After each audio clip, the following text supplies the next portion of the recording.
여러분, 오늘 정말 중요한 이야기를 해드리려고 합니다. 잠깐 여러분께 먼저 여쭤볼게요. 지금 이 순간 의자에서 일어나실 때 두 손을 짚고 일어나시나요? 아니면 손 없이 그냥 쭉 일어나실 수 있으신가요? 잠깐 한번 생각해 보세요. 이게 왜 중요한지 아실 것 같으신가요? 손을 짚어야만 일어나실 수 있다면 지금 우리 몸에서 매우 중요한 일이 일어나고 있다는 신호입니다. 근육이 조용히 사라지고 있다는 신호입니다. 그런데 여러분, 놀라운 사실이 하나 있습니다. 근감소증 아시죠? 나이 들면 근육 빠지는 것, 우리 다 당연하다고 생각했습니다. 그런데 2021년에 우리나라 보건당국이 매우 중요한 결정을 내렸습니다. 근감소증을 한국표준질병 4인 분류, 즉 공식 질병 목록에 등재한 겁니다. 단순한 노화 현상이 아니라 치료하고 예방해야 하는 정식 질병으로 인정한 것입니다. 이게 무슨 의미일까요? 근육이 빠지는 것, 더 이상 그냥 나이 탓으로만 돌리면 안 된다는 뜻입니다. 그리고 이제 이 숫자를 들어보시면 더 분명해지실 겁니다. 2024년에서 2025년 사이에 우리나라 국민건강 영양조사 참가자 215명을 분석한 연구 결과가 나왔습니다. 65세 이상 한국 남성의 38%가 근감소증 진단 기준에 해당합니다. 그러니까 우리 주변에 65세 넘는 남자 어른 10분이 계시면 그중 4분 가까이가 이미 이 상태라는 겁니다. 여성은 상대적으로 낮지만 그래도 13%가 넘습니다. 그냥 나이 드는 거라고 하셨나요? 아닙니다, 여러분. 이건 의학적으로 치료와 예방이 필요한 질병입니다. 그러면 어떻게 해야 할까요? 오늘 저는 여러분께 8가지 영양소를 알려드리려 합니다. 단순히 단백질만 먹으라는 게 아닙니다. 70세 이후 우리 몸이 왜 단백질을 먹어도 근육이 안 만들어지는지 그 메커니즘을 이해하시면 어떤 영양소가 왜 필요한지 명확하게 아시게 됩니다. 그리고 이 8가지 중에서 2가지는 기존에 나오던 영상에서 거의 다루지 않는 내용입니다. 많은 분들이 단백질 이야기만 들으셨을 텐데 오늘은 그것보다 훨씬 더 깊은 이야기를 드릴 겁니다. 먼저 한 가지 중요한 사실부터 알고 가야 합니다. 70세가 넘으면 우리 몸의 근육세포 입장에서 아주 심각한 문제가 생깁니다. 젊었을 때는 단백질을 먹으면 우리 근육세포가 바로 신호를 받아서 즉시 근육 합성을 시작합니다. 그런데 우리가 70대가 되면 이 신호 자체가 둔해집니다. 마치 초인종을 눌러도 집안에서 잘 못 듣는 것처럼요. 단백질을 먹어도 근육세포의 문이 잘 열리지 않는 겁니다. 이것을 전문적으로 동화 저항성, 영어로는 아나볼릭 레지스턴스라고 부릅니다. 근육 만들기 신호에 대한 저항성이 생기는 것입니다. 그래서 젊은 분들이 단백질 20g만 먹어도 근육이 반응하는데 우리 70대 어르신들은 그 2배인 40g를 먹어야 겨우 비슷한 수준의 반응이 나온다는 연구 결과가 있습니다. 이게 바로 오늘 우리가 다룰 핵심입니다. 단순히 더 많이 먹는 게 아니라 어떤 영양소가 이 둔해진 문을 다시 열 수 있는지 그 답을 8가지로 알려드리겠습니다. 그리고 한 가지 더 잊지 마세요. 근육은 팔다리만의 문제가 아닙니다. 우리 폐를 움직이는 것도 횡격막이라는 근육입니다. 늑간근, 그러니까 갈비뼈 사이의 근육도 호흡에 관여합니다. 근육이 전반적으로 약해지면 폐 활량이 떨어지고 그러면 가벼운 감기조차 폐렴으로 악화될 위험이 올라갑니다. 우리 근육을 지키는 것은 폐를 지키는 것과 같습니다. 우리 손주들과 오래 함께 있으려면 근육부터 지켜야 합니다. 자, 이제 파리부터 하나씩 알아보겠습니다. 파리는 카제인 단백질입니다. 카제인이라는 이름 처음 들어보시는 분들도 많으실 겁니다. 그런데 이미 많은 분들이 매일 드시고 계십니다. 카제인은 유제품, 그 중에서도 특히 요거트와 코티지 치즈에 가장 많이 들어있는 단백질입니다. 카제인의 가장 특별한 점은 무엇일까요? 바로 아주 느리게 소화된다는 것입니다. 대부분의 단백질은 먹으면 몸에 빠르게 흡수되고 사라집니다. 그런데 카제인은 위장 안에서 겔처럼 굳어서 6시간에서 8시간에 걸쳐 천천히 아미노산을 내보냅니다. 마치 드립커피처럼 천천히 우려내는 방식입니다. 왜 이게 중요하냐고요? 우리가 밤에 자는 동안 우리 몸은 7시간에서 8시간 동안 아무것도 먹지 않습니다. 이 공복 상태에서 우리 몸은 에너지가 필요하면 어디에서 꺼내올까요? 안타깝게도 70세 이후로는 근육에서 꺼내오는 비율이 올라갑니다. 우리가 열심히 낮에 만들어 놓은 근육이 밤사이 슬금슬금 분해되는 겁니다. 2012년에 나온 중요한 연구에서 이걸 직접 측정했습니다. 고령 어르신들께 주무시기 전에 카제인 단백질을 드렸더니 밤새 근육 단백질 합성이 22% 높아진 게 확인됐습니다. 잠자는 동안 근육이 분해되는 것이 줄고 오히려 만들어지는 쪽으로 전환된 겁니다. 어떻게 드시면 될까요? 아주 간단합니다. 주무시기 30분에서 1시간 전에 그릭 요거트 한 컵을 드세요. 그릭 요거트 한 컵에 카제인이 15찌개에서 20찌개 정도 들어 있습니다. 코티지 치즈를 좋아하시면 코티지 치즈 한 컵도 좋습니다. 25찌 정도의 카제인이 들어 있습니다. 한 가지 기억하세요. 하룻밤만 드셔서는 큰 차이가 없습니다. 매일 밤 꾸준히 드셔야 합니다. 근육 보호는 매일 밤 쌓이는 것입니다. 자, 그 다음은 7위입니다. 콜라겐 펩타이드입니다. 콜라겐이라는 말을 들으시면 아마 피부 탄력, 주름 같은 것이 떠오르실 겁니다. 맞습니다. 피부에도 중요합니다. 그런데 사실 콜라겐이 가장 많이 필요한 곳 중 하나가 바로 근육입니다. 여러분, 근육이 그냥 섬유들만 모여 있는 게 아닙니다. 근육 섬유 하나하나가 콜라겐으로 만들어진 결합 조직 안에 쌓여 있습니다. 마치 전선이 절연체 안에 들어있는 것처럼요. 이 콜라겐 구조물이 우리 근육 섬유를 지지하고 보호합니다. 그런데 우리 몸이 70세가 되면 20대 때에 비해 콜라겐 생산량이 절반 수준으로 떨어집니다. 이렇게 되면 어떻게 될까요? 근육 섬유의 지지 구조 자체가 약해지는 겁니다. 아무리 단백질을 먹어도 이 구조가 없으면 근육이 제대로 유지되지 않습니다. 2015년에 아주 설득력 있는 임상 연구가 나왔습니다. 근감소증이 있는 65세 이상 남성 53명을 두 그룹으로 나누고 두 그룹 모두 똑같은 저항운동 프로그램을 12주 동안 진행했습니다. 그런데 한 그룹만 콜라겐 펩타이드 15찌를 매일 추가로 드셨습니다. 12주 후 결과를 보니 콜라겐을 드신 그룹이 근육량이 4.2kg 늘었고 안 드신 그룹은 2.9kg 늘었습니다. 같은 운동을 하고도 콜라겐 덕분에 45%나 더 좋은 결과가 나온 겁니다. 특히 콜라겐에는 글리신, 프롤린, 하이드록시프롤린이라는 아미노산이 풍부합니다. 이 세 가지는 일반 단백질에는 별로 없는 성분들인데 근육을 지지하는 결합 조직을 유지하는 데 꼭 필요합니다. 콜라겐은 어떻게 드실 수 있을까요? 가장 쉬운 방법은 사골국입니다. 뼈를 12시간에서 24시간 푹 고운 사골국 한 그릇에 콜라겐이 약 10g 정도 들어 있습니다. 우리 어머니 세대에서 사골국을 자주 끓이셨던 이유가 있었던 겁니다. 건강식품점에서 파는 가수분해 콜라겐 파우더도 있습니다. 물에 잘 녹아서 커피나 국, 스무디에 타서 드시면 됩니다. 하루에 15찍을 목표로 하시고 운동하시기 30분에서 1시간 전에 드시는 게 연구 결과상 가장 흡수율이 좋습니다. 그 다음은 6위, HMB입니다. HMB라는 이름이 낯설게 느껴지실 수 있습니다. 정식 이름은 베타하이드록시 베타메틸 부티레이트인데 이건 어렵게 기억하실 필요 없고요.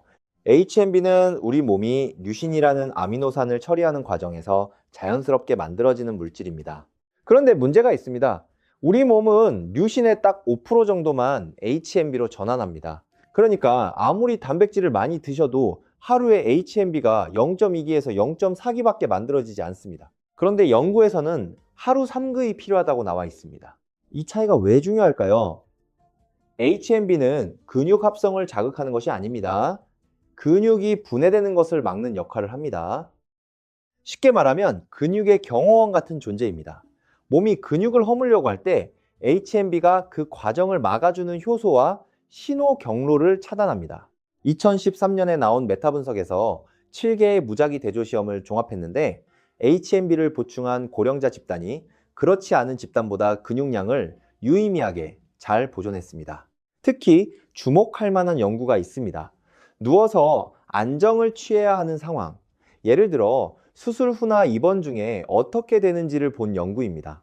10일 동안 침상에 누워 있었을 때 HMB를 드신 그룹은 근육량을 거의 그대로 유지했지만 드시지 않은 그룹은 단 10일 만에 평균 2kg의 근육이 빠졌습니다. 이 차이가 얼마나 큰지 아시겠죠? 수술 후 회복 중인 우리 어르신들에게는 HMB가 정말 중요한 역할을 할 수 있다는 뜻입니다. HMB는 식품에서 충분한 양을 얻기가 어렵습니다. 보충제 형태로 드시는 것이 현실적인데 칼슘 HMB라는 형태가 가장 많이 연구되어 있고 구하기도 쉽습니다. 하루 3직을 3번 나눠서 식사와 함께 드시면 됩니다. 5위는 크레아틴입니다. 크레아틴 혹시 들어보셨나요? 스포츠 선수나 젊은 분들이 쓰는 거라고 생각하셨을 수 있습니다. 그런데 사실 크레아틴은 70대 어르신들에게 더 중요할 수 있습니다. 이유가 있습니다. 우리가 의자에서 일어나거나 계단을 오르거나 갑자기 균형을 잡으려고 할 때 근육이 즉각적으로 사용하는 에너지원이 있습니다. 이것을 포스포크레아틴이라고 합니다. 그런데 70세가 넘으면 근육 안에 저장된 포스포크레아틴 양이 크게 줄어듭니다. 일상적인 동작이 더 힘들게 느껴지는 이유 중 하나가 여기 있습니다. 57세 이상 성인을 대상으로 한 22개 연구를 종합한 메타 분석 결과 크레아틴을 보충한 그룹이 운동만 한 그룹에 비해 근육량이 1.4kg 더 늘고 상체 근력은 7%, 하체 근력은 12%더 향상됐습니다. 하체 근력 향상이 더 크다는 게 중요합니다. 왜냐하면 낙상 예방에는 하체 근력이 핵심이니까요. 1년간 추적한 연구에서는 하루 오기에 크레아틴을 드신 분들이 걷는 속도가 빨라지고 의자에서 일어나는 시간이 줄었다고 합니다. 이게 단순히 숫자가 아닙니다. 실생활에서 우리가 독립적으로 움직이실 수 있는 시간이 늘어난다는 의미입니다. 크레아틴은 크레아틴 모노하이드레이트 형태가 가장 많이 연구되어 있고 가장 저렴합니다. 하루에 3개에서 5기을 물이나 주스, 단백질 음료에 타서 드시면 됩니다. 매일 꾸준히 드셔야 합니다. 3주에서 4주 정도 지나면 근육 안에 충분히 쌓입니다. 고령자 대상 연구에서 특별한 부작용이 보고되지 않았으니 안심하셔도 됩니다. 다만 물은 충분히 드세요. 오늘 이야기를 본격적으로 시작하기 전에 여러분께 간단한 자가 점검을 부탁드리겠습니다. 지금 이 순간 솔직하게 생각해 보세요. 첫 번째입니다. 한 끼 밥상을 차리실 때 단백질 음식, 예를 들어 생선이나 고기나 두부가 꼭 올라오나요? 아니면 반찬이 주로 김치나 채소 위주인가요? 두 번째입니다. 아침에 일어났을 때 몸이 뻐근하고 전날 특별한 것을 하지 않았는데도 피곤하다고 느끼시나요? 세 번째입니다. 계단을 오르거나 가파른 길을 걸을 때 다리에 힘이 없다는 느낌이 드시나요? 이 세 가지 중 하나라도 해당되신다면 지금 이 영상이 여러분께 꼭 필요한 영상입니다. 우리 몸의 근육은 30대 후반부터 서서히 줄어들기 시작합니다. 50대가 되면 매년 1%에서 2%씩 빠집니다. 그런데 70대가 되면 이 속도가 확 빨라집니다. 가속이 붙는 겁니다. 그리고 가장 무서운 것은 근육이 빠지는 게 눈에 잘 안 보인다는 겁니다. 체중계 숫자가 같아도 거울을 봐도 당장 표가 안 납니다. 그런데 속에서는 근육이 지방으로 바뀌고 있습니다. 이제 실제 사례 이야기를 해드리겠습니다. 부산에 사시는 이진수 선생님, 73세 분입니다. 퇴직하시기 전까지 고등학교 체육교사를 30년 하셨습니다. 학교에서 학생들에게 운동을 가르치셨던 분이에요. 퇴직 후에는 매일 아침 동네 공원에서 걷기 운동을 하셨습니다. 그런데 2년 전부터 이상한 일이 생기기 시작했습니다. 똑같이 걸어도 예전보다 훨씬 더 힘들다는 느낌. 집에 돌아오면 다리가 풀려서 소파에서 꼼짝도 못하는 날이 많아졌습니다. 가장 창피했던 건 손자가 뛰어오는데 잡아주려다 그만 비틀거린 일이었습니다. 체육교사 출신이신 분이 이런 경험을 하시니 얼마나 당황스러우셨을지 짐작이 가시죠? 병원에 가서 정밀검사를 해보니 근육량이 또래 평균보다 상당히 낮다는 결과가 나왔습니다. 운동은 매일 하셨는데 왜 이렇게 됐을까요? 답은 단백질에 있었습니다. 이진수 선생님 드시는 식사를 살펴봤더니 하루에 단백질이 체중 1kg당 0.89 정도밖에 안 됐습니다. 이건 40대 기준으로도 부족한 양입니다. 70대 기준으로는 훨씬 더 부족하죠. 게다가 드시는 방식도 문제였습니다. 아침에는 빵과 커피만 드시고 점심에 집중해서 고기를 드시는 패턴이었습니다. 우리가 방금 말씀드렸죠? 한 끼에 몰아 드시면 효율이 37% 떨어진다고요. 이진수 선생님은 식사 패턴을 바꾸고 유청 단백질을 두 끼에 나누어 드시기 시작했습니다. 그리고 잠자리 들기 전에 그릭 요거트를 드시기 시작했습니다. 비타민 D도 보충하기 시작했습니다. 6개월 뒤 선생님은 손자와 공원을 한 바퀴 돌고도 지치지 않게 됐습니다. 다리 힘이 살아났다고 하셨습니다. 뭔가 달라졌다는 게 느껴진다고. 이진수 선생님 이야기를 드린 이유가 있습니다. 운동을 매일 하신 분도 영양이 부족하면 근육을 지킬 수 없다는 것을 보여드리기 위해서입니다. 운동과 영양은 함께 가야 합니다. 이번에는 서울 은평구에 사시는 최분희 할머니 이야기입니다. 69세이시고 20년 넘게 동네 경로당에서 가장 열심히 활동하시는 분입니다. 예전에는 경로당에서 음식 만드는 것도 청소하는 것도 제일 앞장서셨습니다. 그런데 지난해부터 무릎이 많이 아프기 시작했습니다. 아파서 운동을 못하게 되니까 더 빨리 근육이 빠졌습니다. 빠진 근육이 관절을 덜 지지하게 되니까 무릎이 더 아파졌습니다. 이런 악순환이 생겼습니다.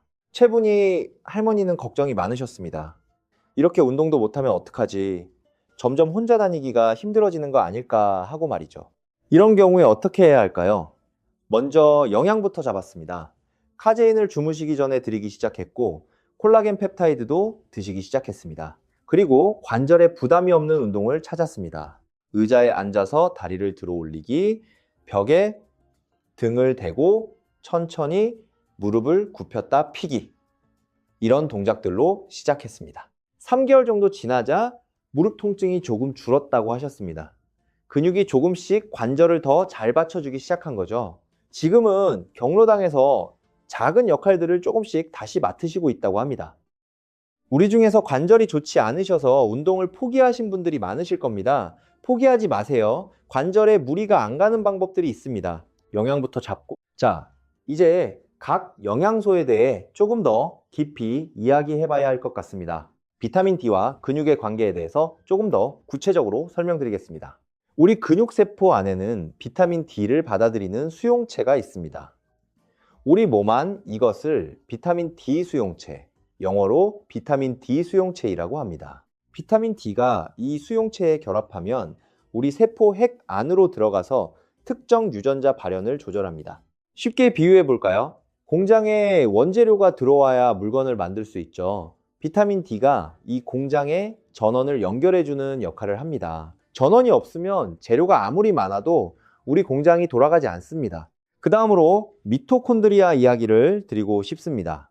근육세포 안에 작은 발전소 같은 거라고 말씀드렸는데요. 미토콘드리아가 제대로 작동해야 ATP라는 에너지가 만들어집니다. 근육을 움직이는 연료가 ATP거든요.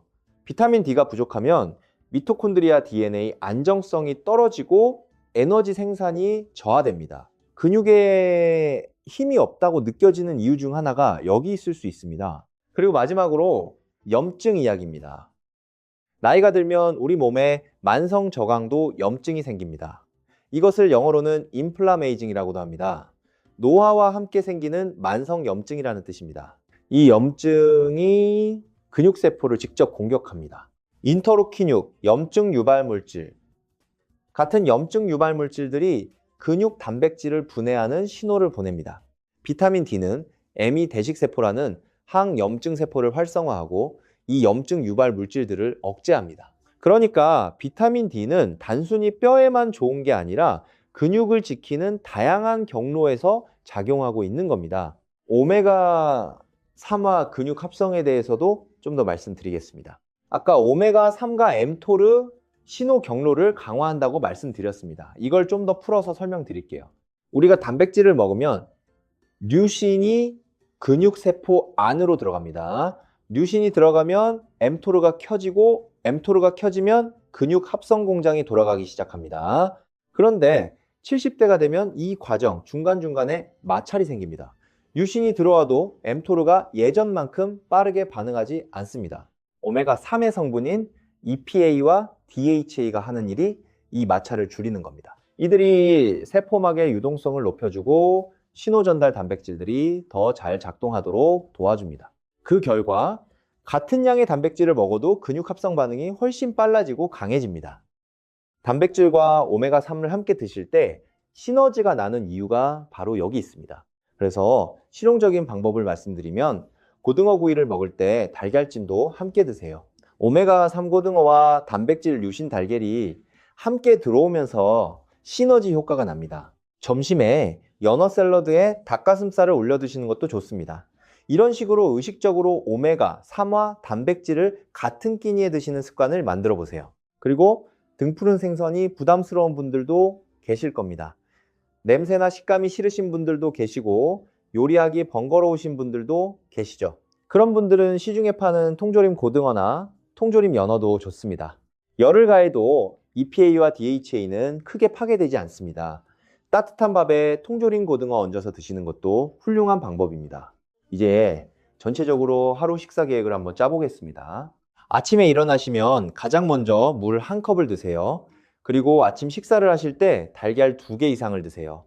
스크램블이나 반숙이나 방식은 상관없습니다. 두부를 좋아하시면 두부 부침도 좋습니다. 아침에 단백질 30찌를 목표로 하세요. 점심에는 생선 반찬을 드세요. 고등어, 삼치, 정어리, 연어, 무엇이든 좋습니다. 닭가슴살이나 두부도 물론 좋습니다. 점심에도 단백질 30지 이상을 챙기세요. 저녁에는 너무 무겁게 드시지 않아도 됩니다. 하지만 단백질 반찬은 빼지 마세요. 그리고 저녁을 드시고 2시간쯤 지나서 주무시기 전에 그릭 요거트 한 컵을 드세요. 이것이 밤새 근육을 지켜주는 카제인 역할을 합니다. 맑은 날이라면 오전이나 오후에 산책을 30분에서 1시간 하시면서 자연스럽게 햇볕도 쬐세요. 비타민 D를 피부에서 만들 수 있는 소중한 기회입니다. 우리의 이 루틴 하나하나가 어렵지 않습니다. 지금 당장 오늘 저녁부터 그릭 요거트 한 컵으로 시작하셔도 됩니다. 우리가 젊었을 때는 우리 몸이 알아서 했습니다. 단백질이 조금 부족해도 비타민 D가 조금 모자라도 몸이 어떻게든 버텼습니다. 그런데 우리가 70이 넘으면 우리 몸이 더 이상 알아서 해주지 않습니다. 우리가 의식적으로 챙겨야 합니다. 이게 귀찮고 번거롭게 느껴지실 수 있습니다. 그런데 이렇게 생각해 보시면 어떨까요? 우리의 지금 이 노력이 훗날 스스로 화장실에 가고 스스로 밥을 차리고 사랑하는 우리 가족들에게 짐이 되지 않으면서 건강하게 사는 시간을 늘려주는 겁니다. 우리 자식들 걱정 덜어주는 가장 좋은 방법이 우리 건강을 스스로 챙기는 것 아닐까요? 지금 옆에서 함께 시청하시는 가족이 계신다면 이 내용을 우리 모두 기억해 두세요. 우리 어르신들이 어떤 식품을 드셔야 하는지, 어떤 영양소가 특히 중요한지 이제 아시게 됐을 테니까요. 자, 이제 4위입니다. 오늘 여러분께 특별히 드리고 싶은 이야기 중 하나입니다. 많은 분들이 단백질 이야기는 많이 들으셨는데 이건 잘 들으신 분이 많지 않습니다. 4위, 비타민 D입니다. 여러분, 비타민 D는 우리 뼈에만 중요하다고 알고 계셨나요? 아니면 면역력에 좋다고만 아셨나요? 그런데 최근 연구들이 밝혀내고 있는 것은 비타민 D가 사실 근육세포를 직접 조절하는 물질이라는 겁니다. 이게 어떻게 작동하냐면요. 우리 근육세포 안에는 비타민 D 수용체라는 것이 있습니다. 비타민 D가 이 수용체에 결합하면 세포 안에서 여러 중요한 반응이 일어납니다. 첫째, 근육세포가 분열하고 새로 만들어지는 것을 촉진합니다. 둘째, 세포 안 미토콘드리아가 더 잘 작동하도록 돕습니다. 미토콘드리아는 세포의 배터리 같은 역할을 하죠. 우리 에너지를 만들어내는 곳입니다. 우리 근육에 에너지가 부족하면 운동도 못하고 근육이 약해집니다. 셋째, 비타민 D는 염증을 유발하는 물질들, 예를 들어 인터루킨 6이나 염증 유발 물질 같은 것들을 억제합니다. 만성 염증이 근육 손상의 주요 원인 중 하나거든요. 그러니까 비타민 D가 부족하면 근육이 만들어지지도 않고 에너지도 못 만들고 염증도 생기는 삼중고가 됩니다. 그런데 문제가 있습니다. 70세 이상이 되면 우리 피부에서 비타민 D를 만들어내는 능력이 20대의 절반 수준으로 떨어진다고 합니다. 10년마다 약 13%씩 감소하는 것으로 알려져 있습니다. 그래서 똑같이 햇볕을 쬐어도 20대 절반만큼밖에 비타민 D가 만들어지지 않는 겁니다. 실제로 65세 이상 한국 어르신들에서 비타민 D 결핍이 얼마나 흔한지를 본 여러 연구들을 보면 연구마다 다르지만 상당수가 기준치에 미달한다는 결과가 나오고 있습니다. 그렇다면 어떻게 하면 될까요? 70세 이상에게는 하루 800IU, 즉 20마이크로그램 이상의 비타민 D 섭취가 권장됩니다. 일반 성인의 권장량보다 높습니다. 이걸 음식으로 채우려면 연어나 고등어 같은 등푸른 생선을 일주일에 3번 이상 드시는 게 좋습니다.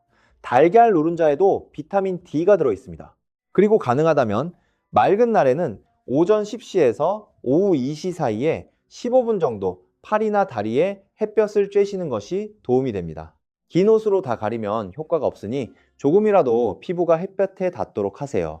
음식과 햇볕으로 충분히 못 드신다면 의사 선생님과 상의하셔서 비타민 D 보충제를 드시는 것도 방법입니다. 비타민 D는 근육에 숨겨진 공장 스위치 같은 존재입니다. 단백질을 아무리 좋은 것을 드셔도 이 스위치가 꺼져 있으면 공장이 제대로 돌아가지 않습니다. 3위, 오메가 3 지방산입니다. 이것도 여러분께 특별히 드리고 싶은 이야기입니다. 오메가 3가 심장에 좋다는 것은 많이 아시죠? 혈관에 좋다는 것도 아시고요. 그런데 오메가 3가 근육 형성에 이렇게 중요한 역할을 한다는 사실은 잘 모르시는 분들이 많습니다. 좀 전에 류신이 mTOR라는 근육 성장 스위치를 켠다고 말씀드렸죠? 그런데 70세 이후 이 스위치 자체가 잘 반응을 안 합니다. 아나볼릭 레지스턴스 때문에요. 오메가3는 바로 이 지점에서 도움이 됩니다. 오메가3의 성분인 EPA와 DHA가 mTOR 신호 경로에서 인산화 반응을 강화해 줍니다. 쉽게 말하면 둔해진 근육 성장 스위치를 더 민감하게 만들어주는 겁니다. 단백질과 아미노산이 들어왔을 때 근육세포가 훨씬 더 잘 반응할 수 있도록요.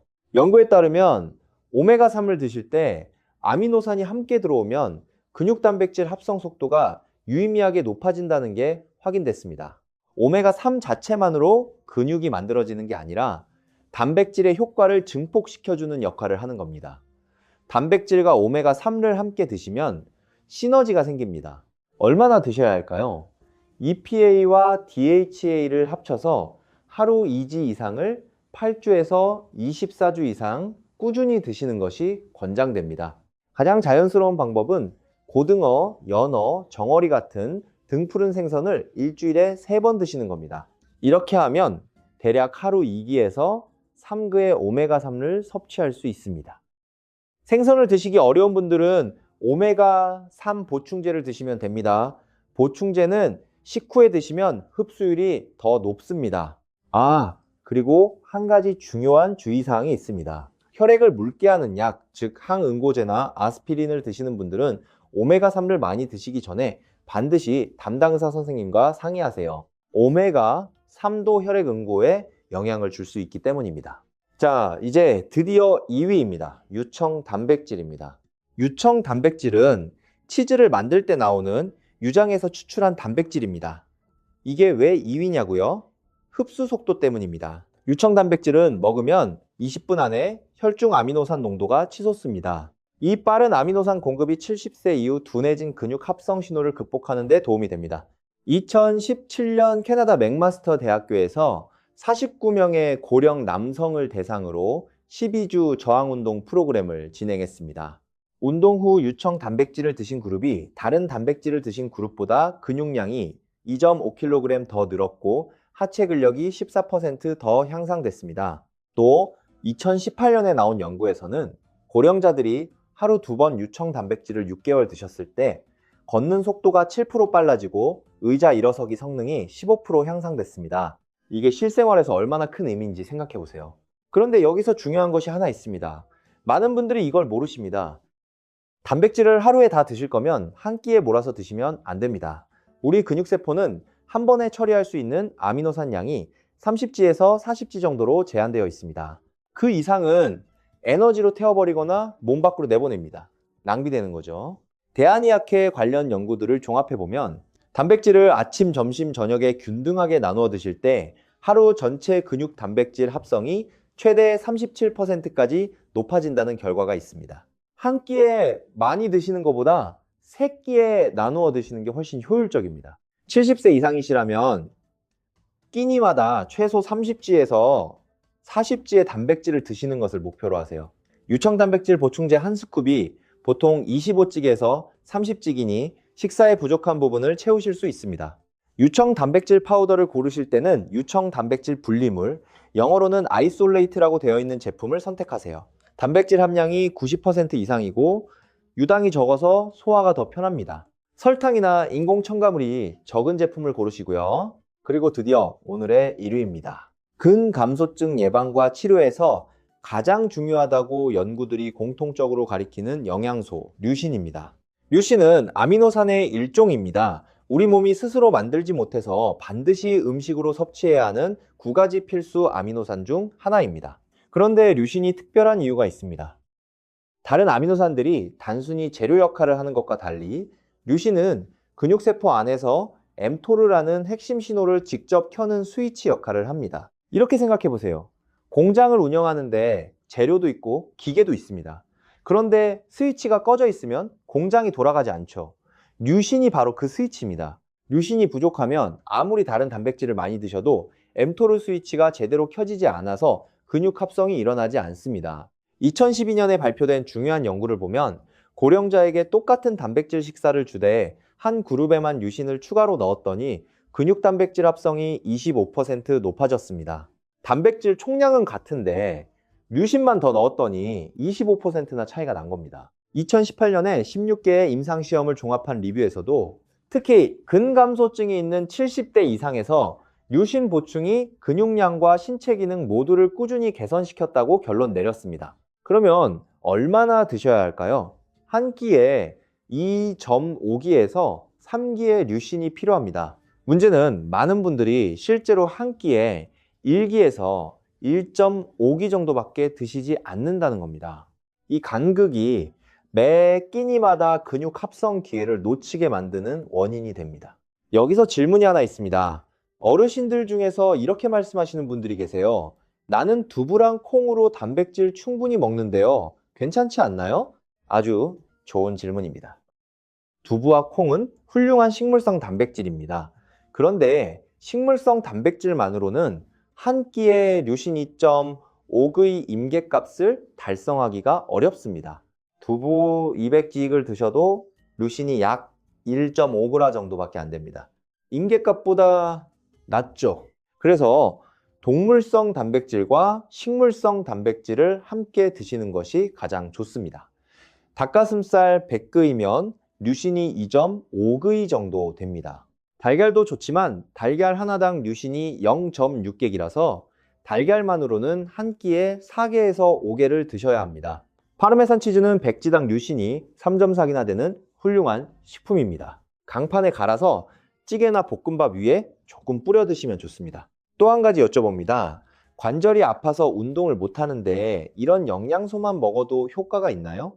이 질문도 정말 자주 받습니다. 결론부터 말씀드리면 영양소와 저항 운동을 함께 할 때 효과가 37% 이상 높아집니다. 하지만 관절이 많이 불편하신 분들을 위해 좋은 소식이 있습니다.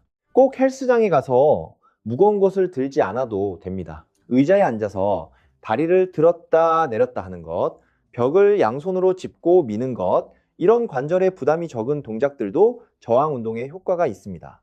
완전히 안 하시는 것보다 이렇게라도 하시는 것이 훨씬 낫습니다. 류신이 풍부한 음식은 닭가슴살, 달걀, 두부와 대두, 파르메산 치즈입니다. 매 끼니마다 이런 식품들을 챙겨서 한 끼에 2.5기 이상의 류신을 드시는 것을 목표로 하세요. 단, 마지막으로 중요한 주의사항 하나 드리겠습니다. 고혈압약이나 이뇨제를 복용하시는 분들은 단백질 섭취량을 늘리기 전에 반드시 담당 의사 선생님과 상의하세요. 이뇨제 중에는 단백질 대사 부산물인 요소를 처리하는데 신장에 부담을 줄 수 있는 것들이 있습니다. 신장 기능이 좋지 않은 경우에는 단백질 과잉 섭취가 오히려 해로울 수 있습니다. 본인의 건강 상태에 맞게 전문가와 상의하신 후에 시작하세요. 자, 오늘 저는 여러분께 70세 이후 근육을 지키는 8가지 핵심 영양소를 알려드렸습니다. 한번 정리해 볼까요? 8위 카제인입니다. 잠자리에 드시기 전 그릭 요거트 1컵 또는 코티지 치즈 1컵을 드시면 밤새 근육이 분해되는 것을 막아줍니다. 7위 콜라겐 펩타이드입니다. 사골국을 푹 끓여서 드시거나 가수분해 콜라겐 파우더를 하루 15찌 드시면 근육 섬유의 지지 구조를 유지하는 데 도움이 됩니다. 6위 HMB입니다. 근육의 경호원으로 특히 병으로 누워 계실 때 근육을 지켜줍니다. 5위 크레아틴입니다. 일상적인 동작에 필요한 즉각적인 근육 에너지를 채워줍니다. 4위는 오늘 특별히 강조해서 말씀드린 비타민 D입니다. 등푸른 생선을 일주일에 3번, 그리고 맑은 날 15분 햇볕 쬐기를 잊지 마세요. 근육세포 안의 배터리인 미토콘드리아가 제대로 작동하게 도와주고 근육을 망가뜨리는 염증도 억제합니다. 3위는 오메가3입니다. 고등어, 연어, 정어리를 자주 드세요. 단백질의 효과를 증폭시켜주는 역할을 합니다. 2위, 유청 단백질입니다. 끼니마다 30g에서 40g의 단백질을 균등하게 드세요. 한 끼에 몰아드시면 효율이 크게 떨어집니다. 2위, 류신입니다. 매 끼니에 2.5g 이상 닭가슴살, 달걀, 파르메산 치즈, 두부를 함께 드세요. 우리가 이 8가지를 다 한꺼번에 시작하시기 어려우시다면 오늘 당장 이것 하나만 먼저 시작하세요. 주무시기 전에 그릭 요거트 한 컵입니다. 냉장고에서 꺼내서 드시면 됩니다. 돈도 많이 안 들고 따로 준비할 것도 없습니다. 그리고 내일은 아침, 점심, 저녁 끼니마다 단백질 식품을 조금씩 더 챙겨보세요. 우리 65세 이상 한국 어르신 남성의 38%가 이미 근감소증 기준에 해당한다고 말씀드렸습니다. 그런데 이건 단순한 통계가 아닙니다. 이게 우리 주변의 이야기라는 겁니다. 혹시 우리 주변에 의자에서 일어나기 힘들어 하시는 분이 계신다면 오늘 영상을 함께 보여드리세요. 근육은 나이가 들면 어쩔 수 없이 빠진다고 생각하셨나요? 이제는 아시죠? 근감소증은 예방하고 관리할 수 있는 질병입니다. 늦었다는 것은 없습니다. 지금 우리가 시작하면 지금부터 달라집니다. 손주들과 함께 공원에서 걷고 여행을 다니고 오래오래 건강한 모습으로 함께 계시기 위해 오늘부터 한 걸음씩 시작하시길 우리 모두 응원합니다. 영상이 도움이 되셨다면 이 내용을 아직 모르시는 주변 가족과 함께 나눠주세요. 근육 건강 함께 챙겨봅시다. 여러분의 건강한 내일을 위해 오늘도 응원합니다.